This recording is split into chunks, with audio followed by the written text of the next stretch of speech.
നോക്കാം. Hello hello ശാന്തി, എന്ത് പറയുന്നു? സന്ധ്യ ആയിട്ടിരിക്കണു. ഇതാര സന്ധ്യ അല്ലേ?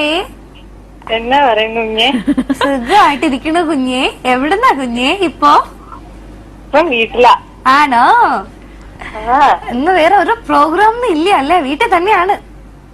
അല്ല, പരീക്ഷയാണ്, എക്സാം. അതുകൊണ്ട് ഓക്കേ. എന്ത് എക്സാമാ സന്ധ്യ? അയ്യോ, ഐശ്വര്യാണോ എന്ന് ചോദിച്ചേ? ആ, അതെ. ഐശ്വര്യ. ഐശ്വര്യയോട് പറഞ്ഞു ഞാൻ മടുത്തിനി. Sorry, very sorry. എന്നാ ഞാൻ ഒന്നുകൂടെ ചോദിക്കാം. സന്ധ്യകുട്ടി, എന്ത് എക്സാം ആടാ? കമ്പ്യൂട്ടർ TTC പഠിക്കുന്നുണ്ട്. ഓഹോ, അതാണ്. എന്താ ഉറക്കമായിരുന്നു? ഭയങ്കര ഒരു ലാഗിങ് സംസാരത്തിൽ. എവിടെ പോയി ആ ഒരു എനർജിയൊക്കെ? എനർജി ഒക്കെ ഉണ്ട്, എങ്ങും പോയില്ല.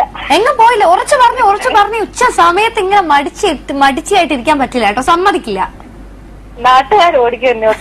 അത് കുഴപ്പമൊന്നുമില്ല. ഏതായാലും നമുക്കെങ്കിലും ക്ലിയർ ആയിട്ട് കേൾക്കണ്ടേ സന്ധ്യ? കുറച്ച് സംസാരിക്കാം കേട്ടോ.